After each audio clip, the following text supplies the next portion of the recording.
Rapid news തുടങ്ങുന്നു. നോക്കാം വാർത്തകൾ അതിവേഗത്തിൽ. ADGP MR അജിത് കുമാറിനെതിരെയുള്ള വിജിലൻസ് അന്വേഷണത്തിന് മുഖ്യമന്ത്രിയുടെ തീരുമാനം നിർണായകം. മുഖ്യമന്ത്രിയുടെ അനുമതിക്ക് പിന്നാലെയായിരിക്കും സംസ്ഥാന വിജിലൻസ് മേധാവി അന്വേഷണം ആരംഭിക്കുക. അജിത് കുമാറിനെതിരെ PV അൻവർ ഉയർത്തിയ സാമ്പത്തിക ആരോപണങ്ങളിലാണ് വിജിലൻസ് അന്വേഷണം.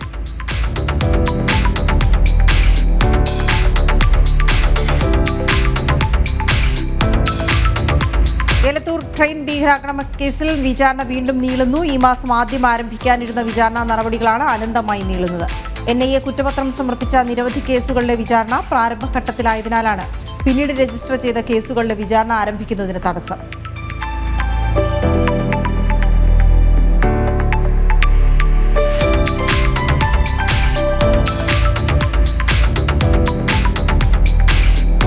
SFI നേതാവ് ആർഷോയ്ക്ക് PGക്ക് പ്രവേശനം നൽകിയതിൽ നടപടിയെടുക്കാതെ കോളേജ് അധികൃതർ. എറണാകുളം മഹാരാജാസ് കോളേജിലെ 5 വർഷ ആർക്കിയോളജി ഇന്റഗ്രേറ്റഡ് കോഴ്സിൽ പ്രവേശനം നേടിയത് വഴിവിട്ട രീതിയിൽ. ബിരുദത്തിനു വേണ്ട 6ാം സെമസ്റ്റർ പാസ്സാകാതെ PGക്ക് തത്തുല്യമായ 7ാം സെമസ്റ്ററിന് പ്രവേശനം നൽകിയ നടപടിയിൽ നിർണായകമായത് ഗവർണറുടെ നീക്കം.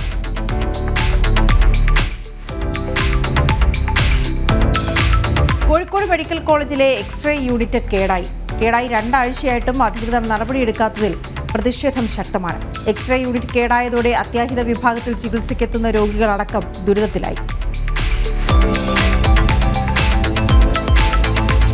ഗുരുതര ആരോപണങ്ങളെ തുടർന്ന് സസ്പെൻഷനിലായ CPM മുൻ MLA ജോർജ് M. തോമസിനെ തിരിച്ചെടുത്തതിൽ പാർട്ടിക്കുള്ളിൽ ഒരു വിഭാഗത്തിന് അതൃപ്തിയെന്ന് സൂചന. George M. തോമസിന്റെ മടങ്ങിവരവ് പാർട്ടിയിലെ പ്രതിസന്ധി രൂക്ഷമാക്കുമെന്ന് വിലയിരുത്തൽ.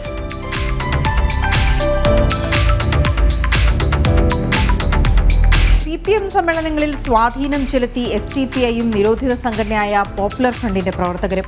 ലോക്കൽ സമ്മേളന പ്രതിനിധികളെയും ബ്രാഞ്ച് സെക്രട്ടറിമാരെയും തിരഞ്ഞെടുക്കുന്നതിലടക്കം സംസ്ഥാനത്തൊട്ടാകെ തീവ്ര മുസ്ലിം സംഘടനകൾ ഇടപെടൽ നടത്തുന്നതായാണ് വിവരം.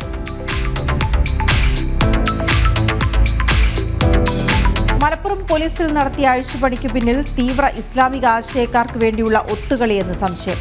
Malappuram SP S. ശശിധരനെതിരെ മാറ്റിയതിന് പിന്നാലെ വർഗീയ വിഷം വിളമ്പി തീവ്ര ഇസ്ലാമിക മാധ്യമങ്ങളടക്കം രംഗത്ത്.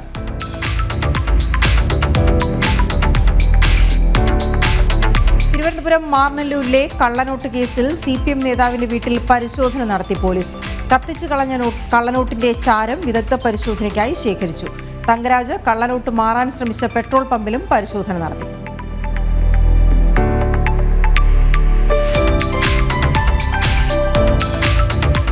PV Anwar MLAക്കെതിരെ MR Ajith Kumar. തനിക്കെതിരെ ഉയർന്ന ആക്ഷേപങ്ങൾക്ക് പിന്നിൽ ഗൂഢാലോചനയുണ്ടെന്ന് അജിത് കുമാർ DGPക്ക് മൊഴി നൽകി. തനിക്കെതിരെ ബാഹ്യശക്തികൾ പ്രവർത്തിക്കുന്നുണ്ട്. സ്വത്ത് വിവരങ്ങളെല്ലാം അന്വേഷണ സംഘത്തിന് നൽകുമെന്നും ADGP വ്യക്തമാക്കി. ആലപ്പുഴ കലവൂരിൽ 73-കാരിയെ കൊന്നുകുഴിച്ചു മൂടിയ കേസിൽ പ്രതികളെ മണ്ണഞ്ചേരി പോലീസ് സ്റ്റേഷനിലെത്തിക്കും.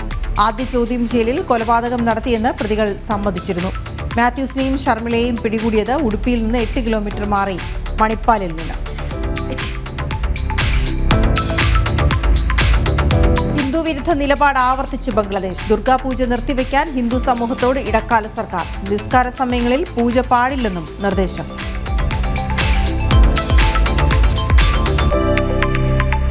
മദ്യനയ അഴിമതി കേസിൽ അരവിന്ദ് കെജ്രിവാൾ നൽകിയ ജാമ്യ ഹർജിയിൽ ഇന്ന് വിധി. CBI കേസിൽ സുപ്രീം കോടതി 10:30 വിധി പറയും. നേരത്തെ ED കേസിൽ അരവിന്ദ് കെജ്രിവാളിന് ജാമ്യം നൽകിയിരുന്നു. CBI കേസിൽ കൂടി ജാമ്യം ലഭിച്ചാൽ കെജ്രിവാൾ ജയിൽ മോചിതനാകും.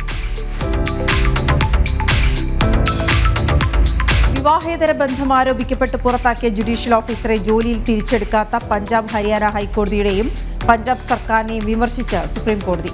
ഇവർക്ക് ജീവനും സ്വാതന്ത്ര്യത്തിനും സംരക്ഷണം നൽകണമെന്നും ജോലിയിൽ തിരിച്ചെടുക്കണമെന്ന ഇവരുടെ ആവശ്യത്തെ ഹൈക്കോടതി തള്ളിയത് ശരിയല്ലെന്നും സുപ്രീം കോടതി വ്യക്തമാക്കി.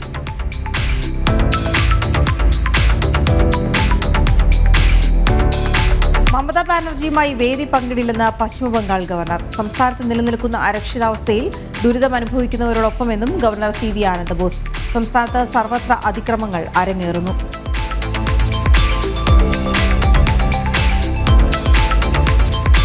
ലോകത്തിലെ ആദ്യ വാണിജ്യ ബഹിരാകാശ നടത്തം വിജയകരം. പൊളാരിസ് ഡോൺ ദൗത്യത്തിലെ ഡ്രാഗൺ പേടകത്തിൽ നിന്നും ബഹിരാകാശ യാത്രികർ പുറത്തിറങ്ങി പരീക്ഷണങ്ങൾ പൂർത്തിയാക്കി.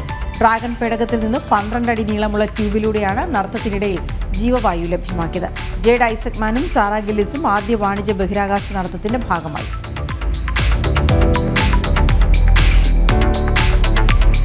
നിയമലംഘനത്തിന് യൂറോപ്യൻ യൂണിയന് ഗൂഗിൾ 22,212 കോടി രൂപ പിഴയൊടുക്കാൻ അന്തിമ വിധി.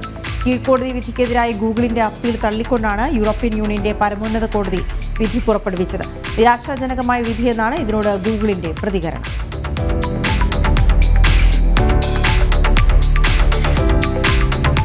അടുത്ത മാസം മുതൽ അബുദാബിയിൽ വിവാഹം കഴിക്കാൻ ജനിതക പരിശോധന നിർബന്ധമാക്കി. കുട്ടികളിലെ ജനിതക വൈകല്യങ്ങൾ ഒഴിവാക്കുകയാണ് ലക്ഷ്യം. എമിറേറ്റിൽ നിന്ന് വിവാഹിതരാകാൻ ആഗ്രഹിക്കുന്ന സ്വദേശി പൗരന്മാർക്കാണ് നിയമം ബാധകം. ദുബായ് രാജ്യാന്തര വിമാനത്താവളത്തിൽ കസ്റ്റംസ് ക്ലിയറൻസിന് ഡിക്ലെയർ സംവിധാനം ഏർപ്പെടുത്തി. യാത്രക്കാർക്കായി സ്മാർട്ട് മൊബൈൽ ഡിക്ലറേഷൻ നടപ്പിലാക്കുന്ന മേഖലയിലെ ആദ്യത്തെ കസ്റ്റംസായി ദുബായ് കസ്റ്റംസ് മാറി. വിമാനത്താവളത്തിൽ എത്തിയ ശേഷമുള്ള നടപടിക്രമങ്ങൾ ഗണ്യമായി കുറയ്ക്കാനും സമയം ലാഭിക്കാനും സാധിക്കും. ദുബായിൽ യാത്രക്കാർക്ക് വാട്സാപ്പ് വഴി ക്യാബ് ബുക്ക് ചെയ്യാനുള്ള സൗകര്യമൊരുക്കി ഹല ടാക്സി. 24 മണിക്കൂറും ലഭിക്കുന്ന സേവനം ഉപയോഗിച്ച് രാത്രിയിലും പകലും ഒരുപോലെ ടാക്സി കാറുകൾ ബുക്ക് ചെയ്യാം. ഈ ഹെയിലിംഗ് ടാക്സി സംവിധാനം ആരംഭിച്ചതിന് പിന്നാലെയാണ് പുതിയ സൗകര്യം.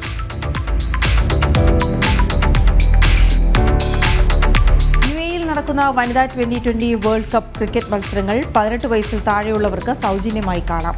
മറ്റുള്ളവർക്ക് 5 ദിർഹത്തിൽ ആരംഭിക്കുന്ന ടിക്കറ്റുകളും ലഭ്യമാണ്. ടിക്കറ്റുകൾ കുറഞ്ഞ നിരക്കിൽ ലഭ്യമാക്കുന്നത് കളിയുടെ പ്രചരണാർത്ഥമെന്ന് ICC.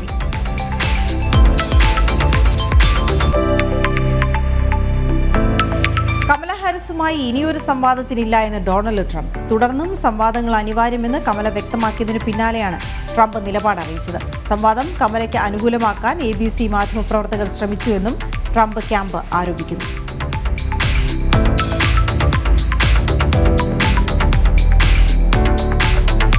ഇന്ത്യൻ സൂപ്പർ ലീഗ് ഫുട്ബോളിന്റെ 11ാം സീസൺ ഇന്ന് തുടക്കമാകും. കൊൽക്കത്തയിലെ സോൾട്ട് ലേക്ക് സ്റ്റേഡിയത്തിൽ നടക്കുന്ന മത്സരത്തിൽ നിലവിലെ ചാമ്പ്യന്മാരായ മുംബൈ സിറ്റി FC കഴിഞ്ഞ വർഷത്തെ റണ്ണേഴ്സപ്പായ മോഹൻ ബഗാൻ സൂപ്പർ ജയൻസിനെ നേരിടും.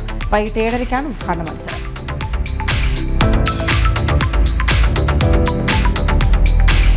ഏഷ്യൻ ചാമ്പ്യൻസ് ട്രോഫി ഹോക്കിയിൽ വിജയക്കുതിപ്പ് തുടർന്ന് ഇന്ത്യ. കൊറിയയെ 1-3 ഗോളുകൾക്കാണ് ഇന്ത്യ തകർത്തത്.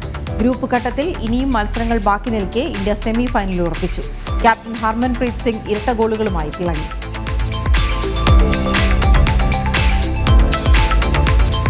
കേരള ക്രിക്കറ്റ് ലീഗിൽ ട്രിവാൻഡ്രം റോയൽസിനെ തകർത്തെറിഞ്ഞ മുഹമ്മദ് അസറുദ്ദീന്റെ ആലപ്പി റെബിൾസ്.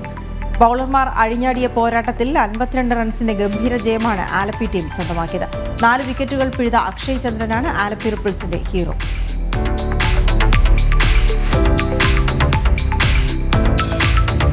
ഇന്ത്യക്കെതിരായ ടെസ്റ്റ് പരമ്പരയ്ക്കുള്ള 16-അംഗ ടീമിനെ ബംഗ്ലാദേശ് പ്രഖ്യാപിച്ചു. 2 മത്സരങ്ങൾക്കുള്ള ടീമിനെയാണ് പ്രഖ്യാപിച്ചത്. പാകിസ്ഥാനെതിരായ ചരിത്ര വിജയത്തിന് ശേഷമാണ് ബംഗ്ലാദേശ് ഇന്ത്യക്കെതിരെ കളിക്കാനിറങ്ങുന്നത്.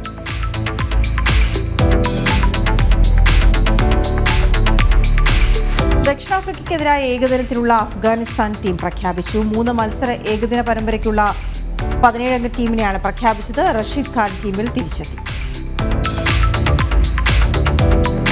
പത്തനംതിട്ട അടൂരിൽ വാഹനം കത്തിച്ച കേസിൽ CPM ലോക്കൽ കമ്മിറ്റിയിൽ ഉൾപ്പെട്ട പഞ്ചായത്ത് അംഗം അറസ്റ്റിലായി. ഏനാദിമംഗലം പഞ്ചായത്ത് ആരോഗ്യ വിദ്യാഭ്യാസ സ്ഥിരം സമിതി അധ്യക്ഷൻ ശങ്കർരാജ് മാരൂറാണ് അറസ്റ്റിലായത്. കോൺഗ്രസ് മണ്ഡലം പ്രസിഡന്റിന്റെ കാറും മറ്റൊരാളുടെ ബൈക്കും കത്തിച്ച കേസിലാണ് അറസ്റ്റ്.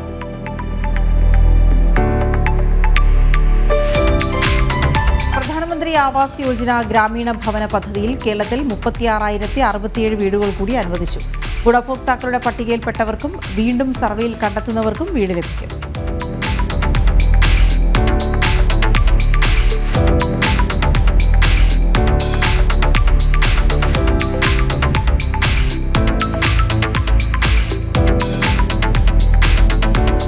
ഡിജിറ്റൽ തട്ടിപ്പിൽ പ്രധാന പ്രതി പിടിയിലായത് ഡൽഹി സ്വദേശി പ്രിൻസ് ആണ്. എറണാകുളം സെൻട്രൽ പോലീസ് രജിസ്റ്റർ ചെയ്ത 29 ലക്ഷം രൂപയുടെ തട്ടിപ്പ് കേസിലാണ് അറസ്റ്റ്. തട്ടിപ്പ് പണം ക്രിപ്റ്റോ കറൻസിയായി മാറ്റുന്നതാണ് പ്രിൻസിന്റെ ജോലി. കേരള യൂണിവേഴ്സിറ്റി തിരഞ്ഞെടുപ്പ് സംഘർഷത്തിൽ കേസെടുത്ത് പോലീസ്. കണ്ടാലറിയാവുന്ന 300 പേർക്കെതിരെ കേസെടുത്തു.